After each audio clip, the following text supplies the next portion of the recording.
പക്ഷെ ആ സമയത്തെല്ലാം ഞാനൊരു അന്തം കമ്മിയായിരുന്നു. അല്ല, കാര്യമായിട്ട് ഞാനൊരു അന്തം കമ്മിയായിരുന്നു. ഏറ്റവും കൂടുതൽ എൻ്റെ നാവ് RSSനെ വിമർശിക്കാൻ ഉപയോഗിച്ച ഒരാളാണ് ഞാൻ. സാമൂഹ്യ വിരുദ്ധമായിട്ടുള്ള, മനുഷ്യത്വ വിരുദ്ധമായിട്ടുള്ള, ജനാധിപത്യ വിരുദ്ധമായ പ്രവർത്തനങ്ങൾക്ക് ഒരു കലാലയത്തെ ഉപയോഗിക്കുകയാണ് CPM-ഉം SFIയും. പക്ഷേ നിങ്ങളോട് ഈ വർത്തമാനം പറയുമ്പോൾ സംഘത്തിൻ്റെ പ്രാരംഭിക ശിക്ഷാവർഗ കഴിഞ്ഞിട്ടാണ് ഞാനിവിടെ ഈ വർത്തമാനം പറയാതിരിക്കുന്നത്.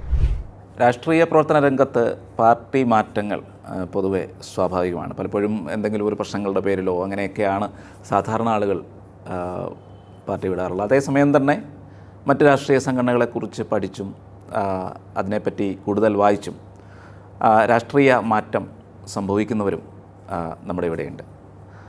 അങ്ങനെ CPM-ൻ്റെ രാഷ്ട്രീയത്തിൽ നിന്ന് BJP-യിലേക്ക് എത്തിയ ഒരു യുവാവാണ് ഇന്ന് ബ്രേവ് ഇന്ത്യക്കൊപ്പമുള്ളത്.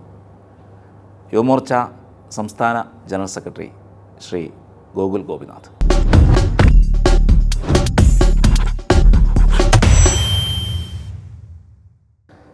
ഗോകുൽ ഗോപിനാഥ് ഇപ്പോൾ യുവമോർച്ചയുടെ സംസ്ഥാന ജനറൽ സെക്രട്ടറിയാണ്.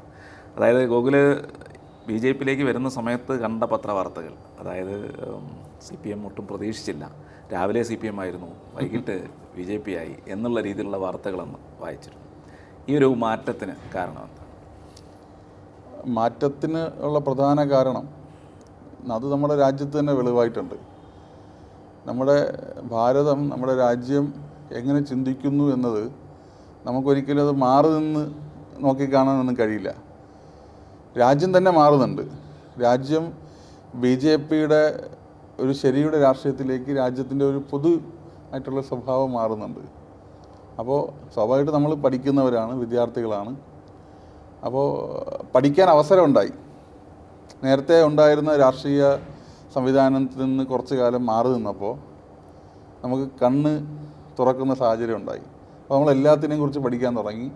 അപ്പോൾ നമ്മൾ അത്രയും കാലം പ്രസംഗിച്ചതും അത്രയും കാലം പറഞ്ഞതുമല്ല സത്യം എന്നുള്ളത് നമ്മുടെ അനുഭവങ്ങൾ കൊണ്ടും നമ്മുടെ പഠനങ്ങൾ കൊണ്ടും മനസ്സിലായി. അപ്പോൾ നമ്മുടെ നാട് ചിന്തിക്കുന്നതോടൊപ്പം നമുക്ക് നിലനിൽക്കണമെങ്കിൽ, നാടിന് വേണ്ടി പ്രവർത്തിക്കണമെങ്കിൽ അത് ഭാരതീയ ജനതാ പാർട്ടിയിലൂടെ മാത്രമേ കഴിയൂ എന്നൊരു തിരിച്ചറിവ് ഉണ്ടാവുകയും അത് ഏകദേശം ഒരു 2 വർഷത്തോളം, അത് 2 വർഷത്തിൽ കൂടുതലുള്ളൊരു പ്രോസസ്സായിരുന്നു BJP-യിലേക്ക്. പ്രോസസ്സ് എന്ന് പറഞ്ഞാൽ മാനസികമായിട്ടും സാമൂഹികമായിട്ടും ഒക്കെ നമ്മളൊരു തയ്യാറെടുപ്പുണ്ടല്ലോ, അല്ലെങ്കിൽ നമ്മളൊരു ആഗ്രഹമൊക്കെ ഉണ്ടായിരുന്നു. അപ്പോൾ അതുകൊണ്ട് ഒരു എന്താണ്, പകൽ പെട്ടെന്ന് BJP-യിലേക്ക് എത്തിയതല്ല, അല്ലെങ്കിൽ ഒരു ദേശീയ രാഷ്ട്രീയത്തോടൊപ്പം വന്നതല്ല. അത് നിരന്തരമായൊരു പഠനത്തിൻ്റെയും അനുഭവത്തിൻ്റെയും ആഗ്രഹത്തിൻ്റെയും ഭാഗമായി തന്നെ വന്നതാണ്. പെട്ടെന്നുണ്ടായൊരു മാറ്റം CPM-നെ സംബന്ധിച്ചിടത്തോളം ആയിരുന്നു, പക്ഷേ ഗോകുലിനെ സംബന്ധിച്ചിടത്തോളം അങ്ങനെ ആയിരുന്നില്ല. ഒരിക്കലുമല്ല. വ്യക്തി എന്ന രീതിയിലും ഒരു സാമൂഹ്യ ജീവി എന്ന രീതിയിലും അങ്ങനെ ഒരു മാറ്റമല്ല, പെട്ടെന്നുണ്ടായ മാറ്റമല്ല എൻ്റെത്. പക്ഷേ CPM-ൽ നിന്ന് പെട്ടെന്ന് തന്നെയാണ് ഞാൻ BJP-യിലേക്ക് എത്തിയത് എന്നുള്ള യാഥാർത്ഥ്യമാണ്. ഈ SFI പ്രവർത്തന സമയത്ത് അന്ന് പ്രത്യേകിച്ചും തിരുവനന്തപുരം എന്ന് പറയുമ്പോൾ യൂണിവേഴ്സിറ്റി കോളേജാണ് അതിൻ്റെ ഒരു പൊതുവായ ആസ്ഥാനം. സംഘർഷങ്ങൾ, ഇപ്പോൾ ഞാൻ തന്നെ ഇവിടെ ജോലിയിലുള്ള സമയത്ത്, ഒരു മീഡിയ സ്ഥാപനത്തിൽ ജോലിയുള്ള സമയത്ത് ഒരുപാട് വാർത്തകൾ അങ്ങനെ കൊടുക്കേണ്ടി വന്നിട്ടുണ്ട്. പ്രത്യേകിച്ചും ഗോകുലൊക്കെ ആ സമയത്ത് SFI ചുമതലകൾ ഉണ്ടായിരുന്നിരിക്കണം. അപ്പോൾ ആ ഒരു എങ്ങനെയാണ് ഈ യൂണിവേഴ്സിറ്റി കോളേജ് ഇങ്ങനെ നിലനിർത്തിക്കൊണ്ട് പോകുന്നത്? ഇങ്ങനെ ഒരു SFIയുടെ കോട്ടയായി, അല്ലെങ്കിൽ അങ്ങനെ വേറെ ഒരാൾക്കും കടന്നു ചെല്ലാൻ പറ്റാത്തൊരു മേഖലയായിട്ട് എങ്ങനെയാണ് ഇത് നിലനിർത്തിക്കൊണ്ട് പോയത്? ഒന്ന്, കയ്യൂക്ക് തന്നെയാണ്. സത്യം പറഞ്ഞാൽ യൂണിവേഴ്സിറ്റി കോളേജിനെ ഒരു എന്താ പറയുക, ഒരു രാക്ഷസ കോട്ട പോലെ CPM നിലനിർത്തുന്നതിനെ, അല്ലെങ്കിൽ SFI നിലനിർത്തുന്നതിനെ ചോദ്യം ചെയ്തതിൻ്റെ ഭാഗമായിട്ട് കൂടിയാണ് CPM എനിക്ക് വിടേണ്ടി വന്നത്. അല്ലെങ്കിൽ അങ്ങനെ തിക്താനുഭവം, വ്യക്തിഹത്യ ഉൾപ്പെടെ നടത്തിക്കൊണ്ട് എന്നെ ആക്രമിക്കുന്ന സാഹചര്യം ഉണ്ടായത്.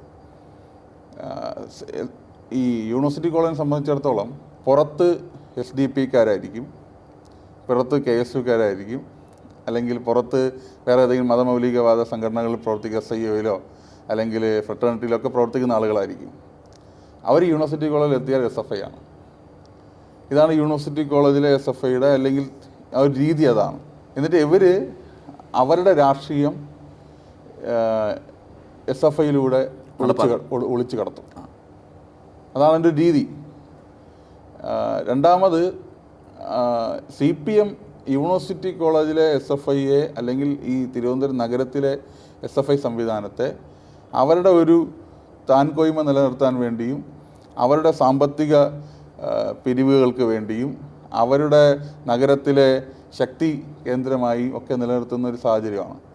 ഇപ്പോൾ ഏറ്റവും ഒടുവിൽ നമ്മൾ ഒരുപാട് കഥകളിലേക്ക് പോകാതെ ശ്രദ്ധിച്ചാൽ തന്നെ ഏറ്റവും ഒടുവിൽ SFIയുടെ ജില്ലാ പ്രസിഡന്റ് അവിനാഷ് എന്ന് പറയുന്നൊരു ചെറുപ്പക്കാരൻ, അദ്ദേഹത്തെ യൂണിവേഴ്സിറ്റി കോളേജിൻ്റെ നമ്മൾ ഇടിമുറി എന്നൊക്കെ പറയുന്ന യൂണിവേഴ്സിറ്റി കോളേജിൻ്റെ SFI യൂണിറ്റ് റൂമിലിട്ട് ആക്രമിക്കുകയാണ്. കാരണങ്ങൾ നമുക്ക് വ്യക്തമല്ല, പക്ഷേ SFI ജില്ലാ പ്രസിഡന്റിനെ അവരെ ആക്രമിക്കാൻ വേണ്ടി കഴിയും. അപ്പോൾ ആ രീതിയിലാണ് അവിടുത്തെ പ്രവർത്തനങ്ങൾ നടക്കുന്നത്. രണ്ടാമത് തിരുവനന്തപുരത്തെ അന്ന് CPMനോട് കൃത്യമായി രേഖാമൂലം ഞാൻ SFIയുടെ ജില്ലാ സെക്രട്ടറി ആയിരിക്കുമ്പോൾ ഞാൻ കൃത്യമായി രേഖാമൂലം ബോധിപ്പിച്ചൊരു കാര്യമാണ്, തിരുവനന്തപുരത്ത് നടക്കുന്ന ഈ ലഹരി മാഫിയ സംഘങ്ങളുടെ ഭാഗമായോ അതിൻ്റെ നേതൃത്വത്തിലോ ഇവിടുത്തെ കുട്ടികൾ മീൻസ് SFI നേതാക്കന്മാരായിട്ടുള്ള ആളുകളുണ്ട്. ഇതിനെ നമ്മൾ കൃത്യമായി കൈകാര്യം ചെയ്യണം. ഇതിൻ്റെ കേന്ദ്രമായി യൂണിവേഴ്സിറ്റി കോളേജും ഇരുട്ടായി കഴിഞ്ഞാൽ യൂണിവേഴ്സിറ്റി ഹോസ്റ്റലും ഗവൺമെൻറ് സർക്കാർ ഹോസ്റ്റലാണ്, യൂണിവേഴ്സിറ്റിയുടെ സർക്കാർ ഹോസ്റ്റലാണ് മാറുന്നു എന്നുള്ളത്. പക്ഷേ അതിൻ്റെ അന്ന് അത് കൈകാര്യം ചെയ്യാനോ ഒന്നും തയ്യാറായില്ല. എന്നെ ആക്രമിക്കാൻ വേണ്ടിയാണ് CPM നിന്നത്, അല്ലെങ്കിൽ CPMൻ്റെ നേതാക്കന്മാർ നിന്നത്. കാരണം CPMൻ്റെ തിരുവനന്തപുരത്തെ പല പ്രമുഖ നേതാക്കന്മാരുടെയും രാത്രി സഞ്ചാരങ്ങൾക്കും അവരുടെ സാമൂഹ്യ വിരുദ്ധമായ പ്രവർത്തനങ്ങൾക്കും ഉപയോഗിക്കുന്ന ഒരു സംവിധാനമാണ് യൂണിവേഴ്സിറ്റി കോളേജ് SFI. അതുകൊണ്ട് അവർക്ക് അവരെ കൂടെ നിൽക്കുന്നതാണ് എളുപ്പം. അതിനെ ചോദ്യം ചെയ്യുന്നവരോടൊക്കെ നിന്നാൽ അവിടെ ഉള്ള ആളുകൾ ഇവരോട് വഴക്കുണ്ടാക്കും. അപ്പോൾ അങ്ങനെയാണ് ആ യൂണിവേഴ്സിറ്റി കോളേജ് നമുക്കറിയാലോ, ഏറ്റവും ഔന്നത്യപൂർണ്ണമായിട്ടുള്ള ഒരു സംസ്കൃതിയുള്ളൊരു കോളേജാണ്. ഒരുപാട് മഹാരഥന്മാരെ സൃഷ്ടിച്ച ഒരു ക്യാമ്പസാണ്.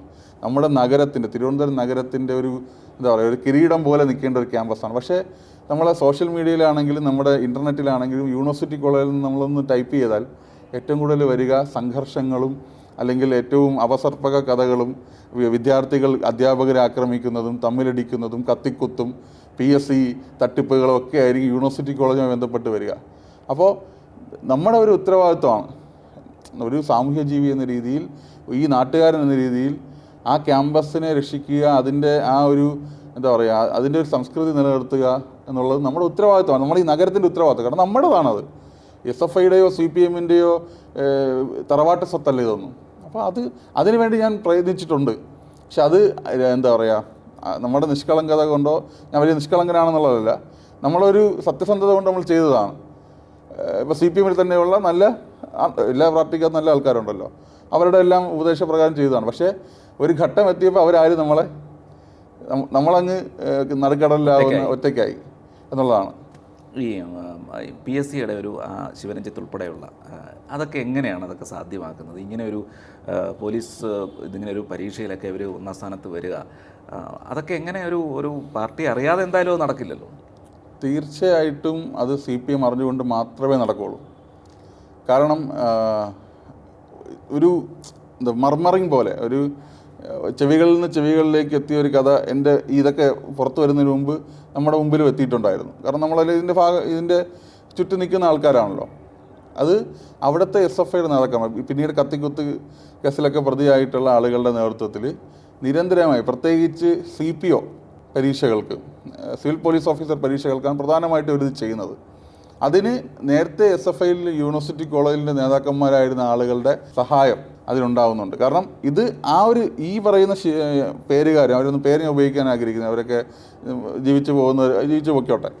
പക്ഷേ ഈ ആളുകൾ ആദ്യത്തെ ആളുകളല്ല.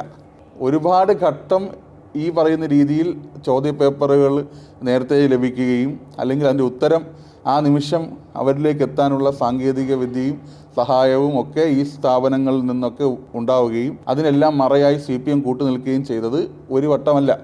അതിൻ്റെ കരുത്തിലും ആത്മവിശ്വാസത്തിലുമാണ് ഇവർ വീണ്ടും അത് ചെയ്തത്. അന്ന് പിടിക്കപ്പെട്ടെന്ന് മാത്രമേ ഉള്ളൂ. പിടിക്കപ്പെടാത്ത ഒരുപാട് പേർ SFIയുടെയും CPMൻ്റെയും സഹായത്തോടു കൂടി ഈ പറയുന്ന അനധികൃതമായി PSCയെ നോക്കുകുത്തിയാക്കി നമ്മുടെ ഉദ്യോഗാർത്ഥികളെ, ചെറുപ്പക്കാരെ വഞ്ചിച്ച് അവരെ വഴിയാധാരമാക്കി ഒരർഹതയുമില്ലാതെ ജോലിയിൽ ഇന്നും ഇരിക്കുന്ന ആളുകളെ എനിക്കറിയാം. അപ്പോൾ ആ സമയത്ത് ഈ ഒരു സാഹചര്യം ഉണ്ടായ സമയത്ത് അതിനെതിരെ സംസാരിച്ചിരുന്നോ? ഇതെല്ലാം അതിൻ്റെയൊക്കെ ഭാഗമാണല്ലോ. നമ്മൾ വലിയ ഹരിശ്ചന്ദ്രന്മാരൊന്നുമല്ല. എല്ലാ മനുഷ്യർക്കുമുള്ള പോരായ്മകളൊക്കെ നമുക്കുമുണ്ട്. പക്ഷേ നമ്മുടെ സമൂഹത്തെ ഇല്ലാതാക്കുന്ന ഒരു കാര്യത്തിൽ നമ്മൾ കൂട്ടു നിൽക്കില്ല. മനുഷ്യർക്ക് പറ്റുന്ന തെറ്റുകൾ എല്ലാവർക്കും പറ്റാം, ഏത് മനുഷ്യനും പറ്റാം. പക്ഷേ മനഃപൂർവ്വമായി സാമ്പത്തിക താല്പര്യം, ഇതൊന്നും വെറുതെ സംഭവിക്കുന്നതല്ലല്ലോ. ലക്ഷക്കണക്കിന് രൂപയുടെ ക്രയവിക്രയങ്ങളാണ്. ലക്ഷക്കണക്കിന് രൂപ കൈപ്പറ്റിക്കൊണ്ട് ഉദ്യോഗാർത്ഥികളിൽ നിന്ന് ഈ പണം വാങ്ങിക്കൊണ്ടൊക്കെ ഇത് ചെയ്ത് കൊടുത്തിട്ടുണ്ട് മുമ്പ്. ഇവരത് വീണ്ടും ഇവർക്കൊരു ജീവിതം സെറ്റിലാവണമെന്ന് ചിന്ത വന്നപ്പോൾ ഇവരത് ഉപയോഗിച്ചെന്നേ ഉള്ളൂ. അപ്പോൾ ഇതിനെതിരെ കൃത്യമായി എല്ലാ ഘട്ടത്തിലും പ്രതിഷേധം ഉയർത്തുകയും ഇതിനെല്ലാം കൈയോടെ പിടിക്കുകയും ഒക്കെ ചെയ്തിട്ടുള്ള ആളാണ് ഞാൻ. കാരണം അതുകൊണ്ട് തന്നെയാണ് നമ്മളെ ടാർഗറ്റ് ചെയ്തത്. കാരണം ഇതിൻ്റെ എല്ലാം കമ്മീഷൻ പറ്റുന്നുണ്ട് ആരാണ്? CPM-ൻ്റെ നേതാക്കന്മാർ. ആ കമ്മീഷൻ പറ്റലില്ലാതെ സാമ്പത്തികമാണ് എല്ലാത്തിൻ്റെയും പ്രശ്നം. ഇവരുടെ സാമ്പത്തിക സ്രോതസ്സായി ഇപ്പോൾ ഒരു കാര്യം കൂടി എനിക്ക് പറയാനുള്ളത്, നമ്മുടെ ബ്രേവ് ഇന്ത്യയിൽ ഞാൻ പറയുകയാണ്. ഈ കഴിഞ്ഞ ഓണസമയത്ത് നമ്മൾ ഈ യൂണിവേഴ്സിറ്റി കോളേജ് മാത്രം കേന്ദ്രീകരിച്ച് വർത്തമാനം പറഞ്ഞ് പോകേണ്ട ആവശ്യമില്ല, എന്നാലും ഞാൻ പറയാം. ഒരു ഉദാഹരണം പറയുകയാണ്. SFI ഒരു ക്യാമ്പസിനകത്ത് അവിടുത്തെ യൂണിയൻ 2 വട്ടം നമ്മൾ ലോട്ടറി ടിക്കറ്റ് പോലെ നമ്മളെ ഈ കൂപ്പൺ ഉണ്ടല്ലോ വിതരണം ചെയ്തു. 15 ലക്ഷം രൂപ സമാഹരിക്കാനാണ് ആദ്യം ഒരു കൂപ്പൺ ഇറക്കിയത്. അത് കോളേജ് വിദ്യാർത്ഥികളിൽ നിന്നല്ല, വിദ്യാർത്ഥികൾ പുറത്തു നിന്ന് കളക്ട് ചെയ്യണം. തിരുവനന്തപുരത്തെ അതിൻ്റെ റെസിപ്റ്റ് ഉൾപ്പെടെ എൻ്റെ കയ്യിൽ ഇരിപ്പുണ്ട്. തിരുവനന്തപുരത്തെ കടകമ്പോളങ്ങളിൽ നിന്ന്, സ്ഥാപനങ്ങളിൽ നിന്ന്, വ്യക്തികളിൽ നിന്ന് കളക്ട് ചെയ്യണമെന്നുള്ളതാണ്. ഇത് 2 വട്ടം ഇറക്കി. എന്നുവെച്ചാൽ 30 ലക്ഷം രൂപ. ഈ 30 ലക്ഷം രൂപ ആര് കളക്ട് ചെയ്തു? SFIയുടെ യൂണിയൻ കളക്ട് ചെയ്തു യൂണിവേഴ്സിറ്റി കോളേജിൽ.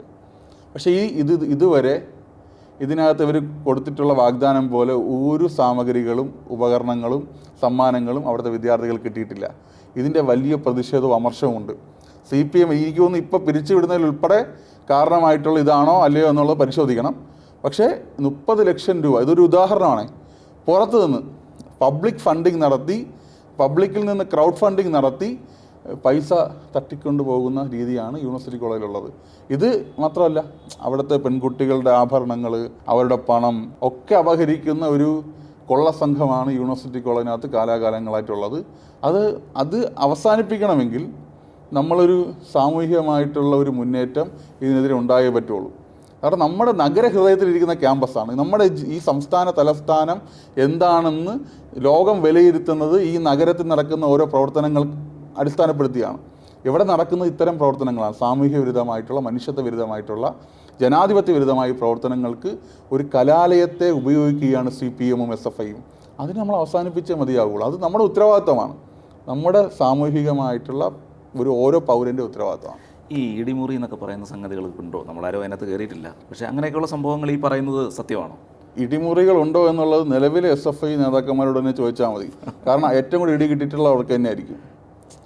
ഇതിനെ ചോദ്യം ചെയ്യാനോ എതിർക്കാനോ പോയിട്ടുണ്ടെങ്കിൽ അതിപ്പോൾ ജില്ലാ സെക്രട്ടറി അല്ല, സംസ്ഥാന സെക്രട്ടറി അല്ല, ഇനി ആരാണെങ്കിലും ആദ്യം ഒരു റൗണ്ട് അവന്മാർ കയറ്റി ഇടിച്ചിട്ടേ കമ്മിറ്റി എടുക്കാൻ വേണ്ടി സമ്മതിക്കുകയുള്ളൂ. അപ്പോൾ അവന്മാർ വന്നിട്ട് ഈ പറയുന്ന യൂണിറ്റ് നേതാക്കന്മാർക്ക് വേണ്ടി അനുകൂലമായി സംസാരിക്കും. ഇടിമുറിയെല്ലാം അവിടെ ഉണ്ടായിരുന്നു. നമ്മൾ മാധ്യമങ്ങൾ കാണിച്ചതാണല്ലോ. കഴിഞ്ഞ അവിടുത്തെ ഒരു വിദ്യാർത്ഥിയെ SFI നേതാവ് തന്നെ കുത്തി പരിക്കേൽപ്പിച്ച സമയത്ത് അതെല്ലാം നമ്മൾ കണ്ടതാണല്ലോ. അപ്പോൾ ഇതെല്ലാം അവിടെ ഉണ്ട്.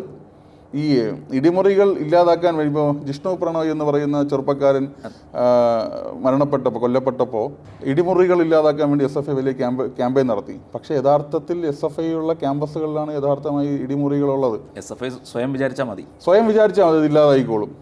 ആദ്യം നമ്മുടെ കണ്ണിലെ കരടെടുത്തിട്ടാണല്ലോ അടുത്തവൻ്റെ കോലെടുക്കാൻ വേണ്ടി പോകാൻ. അപ്പോൾ അതാണ് ഇതിൻ്റെ ഒരു യഥാർത്ഥ രീതി.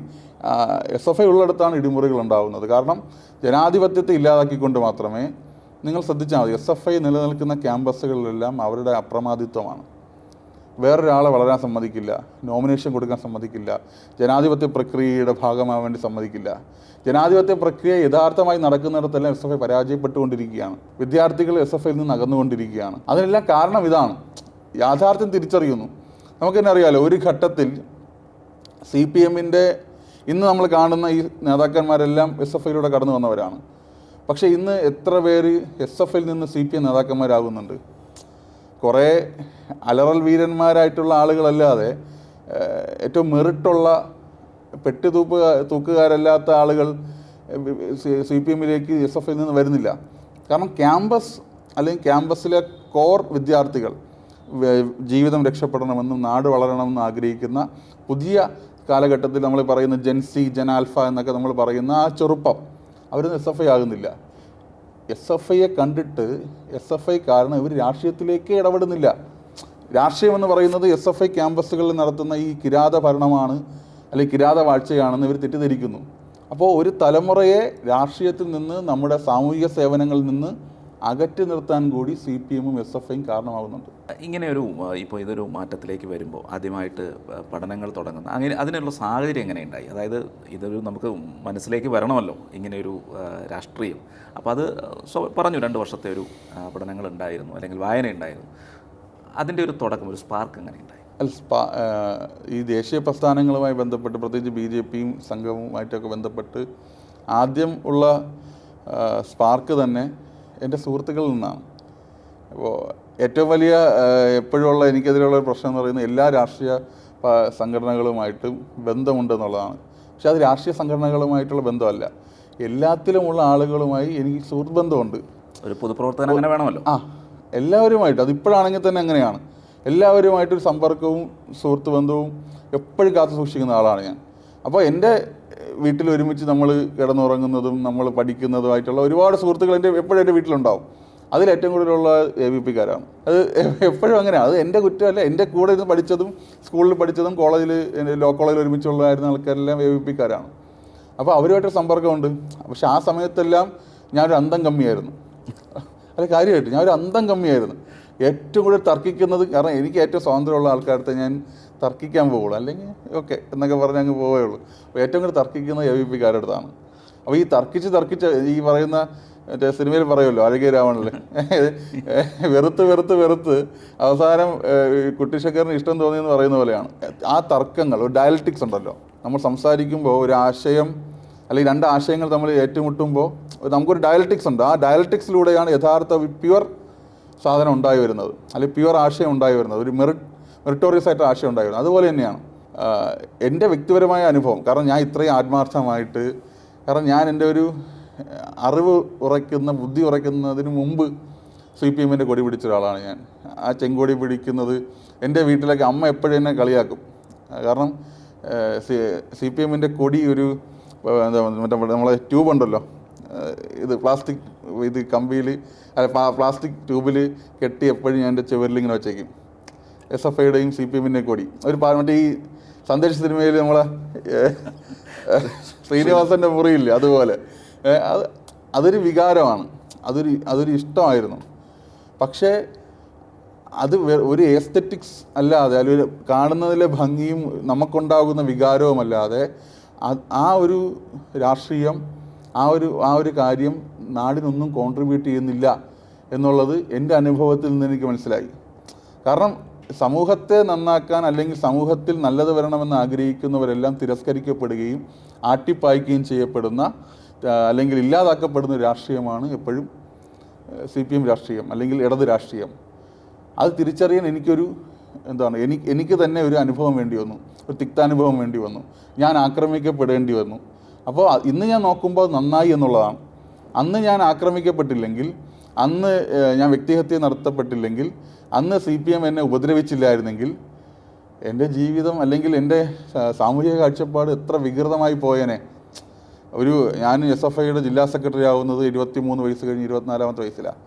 അപ്പോൾ അന്ന് ഉറച്ചു പോകുമായിരുന്ന എൻ്റെ രാഷ്ട്രീയത്തെ, പക്ഷേ ഈശ്വരൻ എനിക്ക് വേറൊരു യഥാർത്ഥ ഒരു കാഴ്ചപ്പാട് ഈശ്വരൻ എന്നിലേക്ക് എപ്പോഴും അങ്ങനെയാണല്ലോ, നമുക്കൊരു ബോധമുണ്ടാവണം. അതിന് എനിക്ക് മോശാനുഭവങ്ങൾ ഗുണപ്പെട്ടു എന്നുള്ളതാണ്. പഠിക്കുന്ന കാലത്ത് ഞാനൊക്കെ ശ്രദ്ധിച്ചൊരു കാര്യം, അതായത് ABP-യുമായിട്ടുള്ള സംഘർഷങ്ങളെക്കാൾ കൂടുതൽ എൻ്റെ കോളേജിലൊക്കെ SFI ഏറ്റവും കൂടുതൽ ആക്രമിച്ചത് ASF-കാരെയായിരുന്നു. അപ്പോൾ എന്താണ് അങ്ങനെ ഒരു സാഹചര്യം ഉണ്ടാകുന്നത്? അല്ല, ഒന്ന് പ്രധാനമായിട്ടും 2 ഇടത് പാർട്ടികൾ SFIയുടെയും CPM-ൻ്റെയും ഏറ്റവും വലിയ ബദ്ധശത്രുക്കൾ CPI-യും ASF-ഉം തന്നെയാണ്. കാരണം എന്തോ ഈ പരസ്പരം ഏറ്റുമുട്ടാനാണ് അവർക്ക് ഇഷ്ടം. ഇപ്പം തന്നെ പിണറായി വിജയനെയും ഗോവിന്ദ മാഷിനെയും ഏറ്റവും കൂടുതൽ വിമർശിക്കുകയും ആക്രമിക്കുകയും ചെയ്യുന്ന ആരാണ്? ഒളിഞ്ഞും തെളിഞ്ഞുമാണെങ്കിൽ വിനയ് വിശ്വമാണ്, അല്ലെങ്കിൽ പണ്ട് കാനൻ രാജേന്ദ്രനായിരുന്നു. അത് അവരുടെ രീതിയാണ്. അപ്പോൾ ഇപ്പോൾ ഈ യൂണിവേഴ്സിറ്റി കോളേജിൻ്റെ കാര്യം പറഞ്ഞ പോലെ തന്നെ ഇപ്പം നമ്മുടെ പാർട്ടിയിലേക്ക് കടന്നു വന്ന ASFൻ്റെ സ്റ്റേറ്റ് സെക്രട്ടറി ആയിരുന്ന അരുൺ ബാബു എൻ്റെ അടുത്ത സുഹൃത്താണ്. അരുൺ ബാബുവിനൊക്കെ വിവസ്ത്രനായി തിരുവനന്തപുരം, പക്ഷേ തുണിയില്ലാതെ തിരുവനന്തപുരം നഗരത്തിൽ കൂടെ SFIക്കാർ ഓടിച്ചിട്ടുണ്ട്. ആ രീതിയിലാണ്. അപ്പോൾ അവർക്കൊരു പ്രതിപക്ഷ ബഹുമാനമില്ല, അല്ലെങ്കിൽ കൂടെ ഉള്ളവനോടും ബഹുമാനമില്ല. ഈ ഒരു രീതിയാണ് അവർ കാത്തു സൂക്ഷിക്കുന്നത്. അതെന്താണ് കാരണം എന്ന് വെച്ചാൽ അതൊരു വല്ലാത്ത മാനസികാവസ്ഥയെന്ന് എനിക്ക് പറയാനുള്ളൂ. പൊതുവേ നമ്മൾ ഈ സോഷ്യൽ മീഡിയയിലൊക്കെ ട്രോളപ്പെടുന്നതാണ് ഈ ജനാധിപത്യം സ്വന്തം ഇതിനെ മുദ്രാവാക്യത്തെ തന്നെ ട്രോളുന്ന ഒരു സംഘടനയാണ് SFI. അതായത് ജനാധിപത്യം, സ്വാതന്ത്ര്യം, ജനാധിപത്യം എന്നുള്ള രണ്ട് സംഘടന. അപ്പോൾ ഇത് എന്ത് തോന്നുന്നു ഇത് കേൾക്കുമ്പോൾ? ഒരുപാട് മറ്റേ തൊണ്ട പൊട്ടണ പോലെ വലിയ പ്രാസമൊക്കെ ഒപ്പിച്ച് വിളിച്ചുകൊണ്ടിരുന്ന മുദ്രാവാക്യമാണ് സ്വാതന്ത്ര്യം, ജനാധിപത്യം, സോഷ്യലിസം സിന്ദാബാദ് എന്നുള്ള മുദ്രാവാക്യം. പക്ഷെ അത് ആ വിളിക്കുന്നവൻ കൊടുക്കുന്ന ആ ഒരു സൗണ്ട് മോഡുലേഷൻ്റെ ഭംഗിയല്ലാതെ അതിൻ്റെ അർത്ഥത്തോട് ഒരു രീതിയിലും മമതയോ കൂറോ ഇല്ലാത്തൊരു രാഷ്ട്രീയമാണ് SFIയുടെയും CPMൻ്റെയും. അവിടെ സ്വാതന്ത്ര്യമില്ല, അവിടെ ജനാധിപത്യമില്ല. കാരണം SFI എന്ന് പറയുന്നൊരു സ്വതന്ത്ര സംഘടനയല്ല. CPMന് വേണ്ട തലച്ചോറുകളെ വാർത്തെടുക്കുന്ന, CPMന് വേണ്ട രാഷ്ട്രീയ ശരീരങ്ങളെ ഉൽപ്പാദിപ്പിക്കുന്ന ഒരു കേന്ദ്രം മാത്രമാണ് SFI. അവിടെ നിന്ന് ഒരാൾക്കും അയാൾ മികവ് കൊണ്ടോ അല്ലെങ്കിൽ അദ്ദേഹത്തിന് ആ വിദ്യാർത്ഥിയുടെ കഴിവ് കൊണ്ടോ പ്രാഗൽഭ്യം കൊണ്ടോ സാമൂഹ്യബോധം കൊണ്ടോ ഒരാൾക്കും പൊതുരാഷ്ട്രീയത്തിലേക്കോ ഒരു നല്ല ജീവിതത്തിലേക്കോ പോകാൻ വേണ്ടി കഴിയില്ല. പ്രത്യേകിച്ച് പ്രധാന ചുമതലകൾ വന്നു പോയാൽ, ഒരു SFIയുടെ ജില്ലാ നേതൃത്വത്തിലോ സംസ്ഥാന നേതൃത്വത്തിലോ ഒക്കെ വന്നു പോയാൽ, ഒന്നെങ്കിൽ CPMൻ്റെ ആ കാലത്തിലെ ഔദ്യോഗിക പക്ഷം പറയുന്നത് കേട്ടുപോവുക, ഇല്ലെങ്കിൽ അതോടുകൂടി അവൻ്റെ സാമൂഹ്യ ജീവിതം തന്നെ അവസാനിക്കും.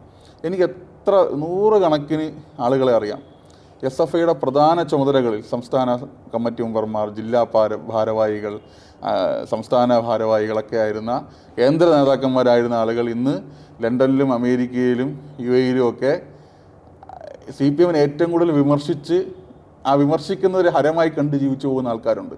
കാരണം അവരെ ഓട്ടിക്കും, നാട്ടിൽ നിൽക്കാൻ വേണ്ടി കഴിയില്ല. ചില ആളുകൾ ഇപ്പോൾ അതിൽ നിന്ന് ഓവർകം ചെയ്യാൻ വേണ്ടി കഴിവുള്ള ആളുകൾ, ആ സാഹചര്യത്തെ മറികടക്കാൻ കഴിവുള്ള ആളുകൾ നാട്ടിൽ നിൽക്കും. CPMനെ വെറുപ്പിച്ച് നമുക്ക് ഒരു സാമൂഹിക ഘടനയിൽ, കേരളത്തിൻ്റെ സാമൂഹിക ഘടനയിൽ CPMനെ വെറുപ്പിച്ച് നമുക്ക് നിൽക്കാൻ വേണ്ടി കഴിയില്ല എന്നൊരു അവസ്ഥ അവരുണ്ടാക്കും. കാരണം നമ്മുടെ സഹോദരങ്ങളെയും ബന്ധുക്കളെയും പോലും നമുക്കെതിരാക്കും, ഊര് വിലക്കുണ്ടാവും, നമ്മൾ ആക്രമിക്കപ്പെടും. അപ്പോൾ ഇതൊക്കെ പേടിച്ച് ഇവരൊക്കെ നാട് വിട്ടു പോയ ആളുകളുണ്ട്. പിന്നെ നാട് വിട്ടു പോയിട്ട് ഇവരാണ് ഏറ്റവും വലിയ വിരുദ്ധ ഇതായിട്ട് മാറുന്നത്. പക്ഷെ അവർക്ക് കേരളത്തിൽ നിന്നുകൊണ്ട് ആ വിരുദ്ധത പ്രകടിപ്പിക്കാനും പറ്റില്ല എന്നുള്ളതാണ്. പുതിയൊരു സാഹചര്യത്തിലേക്ക് കടന്നു വന്നപ്പോൾ നേരത്തെ എപ്പോഴും കേട്ടുകൊണ്ടിരുന്ന, ഇത്രയും കാലം പഠിച്ച, എനിക്ക് തോന്നുന്നു 10-20 വർഷത്തിന് അധികം കേട്ടതിൽ നിന്ന് ഒരുപാട് കേട്ടിട്ടുണ്ടാവും RSSനെതിരെ, BJPക്കെതിരെ, പ്രത്യേകിച്ച് RSനെതിരെയാണ് കൂടുതൽ കേൾക്കുക. അപ്പോൾ ഇത് വന്നതിന് ശേഷം എന്ത് തോന്നി? അതായത് ഈ കേട്ടതൊക്കെ ഇതിൽ നിന്നും യാഥാർത്ഥ്യത്തിലേക്ക് വന്നപ്പോൾ എന്ത് മനസ്സിലായി? ഒന്ന്, ഏറ്റവും കൂടുതൽ എൻ്റെ നാവ് RSSനെ വിമർശിക്കാൻ ഉപയോഗിച്ച ഒരാളാണ് ഞാൻ. പക്ഷേ നിങ്ങളോട് ഈ വർത്തമാനം പറയുമ്പോൾ സംഘത്തിൻ്റെ പ്രാരംഭിക ശിക്ഷാവർഗ കഴിഞ്ഞിട്ടാണ് ഞാനിവിടെ ഈ വർത്തമാനം പറയാനിരിക്കുന്നത്. സംഘത്തെ വിമർശിക്കുന്ന എല്ലാവരോടും എനിക്ക് പറയാനുള്ളത്, അല്ലെങ്കിൽ ദേശീയ പ്രസ്ഥാനങ്ങളെ എതിർക്കുന്നവരോട് പറയാനുള്ളത്, നിങ്ങൾക്ക് സംഘത്തിനുള്ളിൽ വരാതെ ഇതിനെക്കുറിച്ചൊന്നും മനസ്സിലാവില്ല എന്നുള്ളതാണ്. എനിക്കെല്ലാം മനസ്സിലായെന്നുള്ളതല്ല. ഇതിൻ്റെ എന്തെങ്കിലും മനസ്സിലാവണമെങ്കിൽ നിങ്ങൾക്ക് ഇതിൻ്റെ ഉള്ളിൽ വരണം. അല്ലാതെ പുറത്ത് നമ്മളെ വിമർശിക്കുന്നതായിട്ടോ പുറത്ത് പറയുന്നതായിട്ടോ പ്രചരിപ്പിക്കപ്പെടുന്നതുമായിട്ടോ RSSനോ ദേശീയ പ്രസ്ഥാനങ്ങൾക്ക് ഒരു ബന്ധവുമില്ല. അത് വെറും CPM ഉൽപ്പാദിപ്പിച്ച കെട്ടുകഥകൾ മാത്രമാണ്. അത് കോൺഗ്രസ് ഉൽപ്പാദിപ്പിച്ച കെട്ടുകഥകൾ മാത്രമാണ്. സംഘവും ഞാൻ മനസ്സിലാക്കിയിടത്തോളം സംഘം എന്ന് പറയുന്നൊരു സന്നദ്ധ പ്രവർത്തനമാണ്. സംഘം എന്ന് പറയുന്നൊരു, അത് പറയുന്ന പോലെ സ്വയം സേവനമാണ്. നാടിന് വേണ്ടി ഇപ്പോൾ എന്താ പറയുക, സംഘത്തെക്കുറിച്ച് നമ്മൾ പറയുന്നത് പോലെ സൂര്യൻ കർമ്മയോഗിയാണ്. കർമ്മയോഗിയായ സൂര്യൻ ഒരു ലാഭേച്ഛയുമില്ലാതെ മറ്റുള്ളവന് വേണ്ടി എരിഞ്ഞ് കൊണ്ടിരിക്കുന്നത് പോലെ, വെളിച്ചം കൊടുത്തിരിക്കുന്നത് പോലെ, ഊർജം കൊടുക്കുന്നത് പോലെ സമൂഹത്തിൻ്റെ വെളിച്ചമായി, ഊർജമായി സ്വയം എരിയാനാണ് എപ്പോഴും സംഘപ്രവർത്തകരോട് പറയുന്നത്, അല്ലെങ്കിൽ നമ്മുടെ പ്രിയപ്പെട്ടവരോട് പറയുന്നത്. അപ്പോൾ അതാണ് സംഘം ചെയ്തുകൊണ്ടിരിക്കുന്നത്. ഒരു സൂര്യൻ എങ്ങനെയാണോ സ്വയം എരിയുന്നത്, അതുപോലെ തന്നെയാണ് സംഘം ഈ സമാജത്തിന്, സമൂഹത്തിന്, വ്യക്തികൾക്ക് വേണ്ടി ഈ നമ്മുടെ ഭാരതത്തിൽ കത്തി ജ്വലിച്ചു കൊണ്ടിരിക്കുന്നത് എന്നുള്ളതാണ് എൻ്റെ അനുഭവം. അതായത് ഈ ബൈഠക്കുകളിലും അല്ലെങ്കിൽ ഈ സംഘത്തിൻ്റെ ക്യാമ്പുകളിലുമൊക്കെ ന്യൂനപക്ഷങ്ങൾക്കെതിരെ അതിഭീകരമായ അല്ലെങ്കിൽ ഉത്പാദിപ്പിക്കുന്നു, അതായത് അവരെ ഉന്മൂലനം ചെയ്യാൻ പറയുന്നു, ഇതൊക്കെയാണല്ലോ പൊതുവിൽ പറയുക. അനുഭവം എങ്ങനെയുണ്ട്? സംഘത്തിൻ്റെ ക്യാമ്പിൽ ഹിന്ദു മതത്തെക്കുറിച്ചോ ഒന്നും പഠിപ്പിക്കുന്നതായിട്ട് എനിക്കറിയില്ല. ഹിന്ദുവിനെക്കുറിച്ച് പഠിപ്പിക്കുന്നുണ്ട്, അതൊരു സംസ്കാരമാണെന്നും അതൊരു സംസ്കൃതിയാണെന്നും അതിനെ നിലനിർത്തേണ്ടത് നമ്മുടെ സംസ്കാരം നിലനിർത്തേണ്ടതിൻ്റെ ആവശ്യമാണെന്നും അത് ആ സംസ്കൃതിയും സംസ്കാരവും തലമുറകൾ കൈമാറിപ്പോണമെന്നും നമ്മുടെ നാട്ടിലെ എല്ലാ നന്മകളും നിലനിൽക്കണമെന്നും മാത്രമേ ഉള്ളൂ. നമ്മുടെ സംഘത്തിൻ്റെ പ്രചാരകമായിട്ടും അല്ലെങ്കിൽ ചുമതലകളിലൊക്കെ ക്രിസ്ത്യാനികൾ ഉണ്ടെന്നാണ് ഞാൻ മനസ്സിലാക്കുന്നത്. ഉണ്ട്. കോട്ടയം ഭാഗത്തേക്ക് ഇപ്പോൾ ക്രിസ്ത്യാനികൾ ഉൾപ്പെടെയുള്ള ആളുകളുണ്ട്. ഇപ്പോൾ ഞാൻ കണ്ട കാഴ്ച എന്ന് പറയുന്നത് എല്ലാ മതത്തിൽപ്പെട്ട ആളുകളും, ഇപ്പോൾ പ്രാരംഭിക അവർക്ക് ഞാൻ പങ്കെടുത്തെന്ന് പറഞ്ഞു, എല്ലാ ഏജ് ഗ്രൂപ്പിലുള്ള ആളുകളുമുണ്ട്. അപ്പോൾ അതിൽ മുസ്ലിങ്ങളുണ്ട്, ക്രിസ്ത്യാനികളുണ്ട്, അതും പല പല ഉദ്യോഗങ്ങളിൽ ടെക്കികളായിരിക്കുന്ന ആളുകൾ അല്ലെങ്കിൽ സ്വയം സംരംഭങ്ങളുള്ള ആളുകൾ. അവർക്ക് സംഘത്തെ അറിയാനും സംഘത്തിൽ പ്രവർത്തിക്കാനും ഭയങ്കര ആഗ്രഹമുള്ള ആളുകളാണ്. ഇവർക്കെല്ലാം അവസരം സംഘത്തിനകത്തുണ്ട്. ഇതൊരു ഹിന്ദു മതവിശ്വാസികളുടെ ഒരു മതസംഘടനയല്ല RSS. ഈ സമൂഹത്തിലെ ഒരു സംഘടനയല്ല. RSS സമൂഹത്തിൻ്റെ സംഘടനയാണ്. അതാണ് ഞാൻ മനസ്സിലാക്കിയ പ്രധാനപ്പെട്ട കാര്യം. പൊതുവേ ഇതുവരെ പറഞ്ഞുകൊണ്ടിരുന്നത്, കുറേ കാലങ്ങളായിട്ട് പറഞ്ഞുകൊണ്ടിരുന്നത് ഒരു സവർണ പ്രത്യയശാസ്ത്രം അടിച്ചേൽപ്പിക്കുന്ന, അങ്ങനെ അതിനു വേണ്ടിയുള്ള സംഘടനയാണ് എന്നാണ് പൊതുവേ RSSനെ CPM ഏറ്റവും കൂടുതൽ ഉപയോഗിക്കുന്നത്. എന്ത് പറഞ്ഞാലും സവർണ പ്രത്യയശാസ്ത്രം എന്നുള്ളത് പറയാറുണ്ട്. ഇപ്പോൾ വന്നതിന് ശേഷമുള്ള അനുഭവങ്ങൾ എങ്ങനെയൊക്കെയാണ്? പ്രധാനമായിട്ടും അത് ഞാൻ പറഞ്ഞു, ഈ ഒരു പ്രൊപ്പഗാൻഡയാണ്. അതിന് കാരണം CPMൻ്റെ ഏറ്റവും പ്രധാനപ്പെട്ട കോർ വോട്ടെന്ന് പറയുന്നത് കേരളത്തിലെ ഏറ്റവും പാർശ്വവൽക്കരിക്കപ്പെട്ടിട്ടുള്ള ദളിത് വിഭാഗത്തിൽപ്പെട്ട നമ്മൾ സാധാരണഘട്ടം, ഇപ്പോൾ തിരുവനന്തപുരം ഭാഷയെ പറഞ്ഞാൽ ഊഴിയ വേല ചെയ്യാൻ വിധിക്കപ്പെട്ട ആളുകളാണ്. അപ്പോൾ അവരെ എപ്പോഴും, കാരണം അവരിൽ ഭൂരിഭാഗവും ഹിന്ദുക്കളാണ്. അപ്പോൾ അവർ BJPയുമായിട്ടോ സംഘപ്രസ്ഥാനവുമായിട്ടോ അടുക്കരുത്. അടുത്തു പോയാൽ, ശരി അറിഞ്ഞു പോയാൽ CPMവുമായി അകന്നു പോകും. അവർക്ക് പോസ്റ്റർ ഒട്ടിക്കാനും അവർക്ക് കൊടി കെട്ടാനും അവർക്ക് മഴ നനഞ്ഞും വെയിൽ കൊണ്ടും മുദ്രാവാക്യം വിളിക്കാനും അവർക്ക് കമ്മിറ്റി മെമ്പർമാരാക്കി ഇരുത്താനും അല്ലെങ്കിൽ അവർക്ക് പാർട്ടി മെമ്പർമാരാക്കി ഇരുത്താനും അണികളില്ലാതെ പോകും. കാരണം മറ്റ് സാമുദായിക സംവിധാനങ്ങളും മറ്റ് ജാതി മതത്തിൽപ്പെട്ട ആളുകളൊക്കെ CPMൻ്റെ ഇരട്ടത്താപ്പ് മനസ്സിലാക്കി കഴിഞ്ഞു. ഇനി മനസ്സിലാകാനുള്ളത് ഈ വിഭാഗത്തിൽപ്പെട്ട സാധാരണക്കാരാണ്.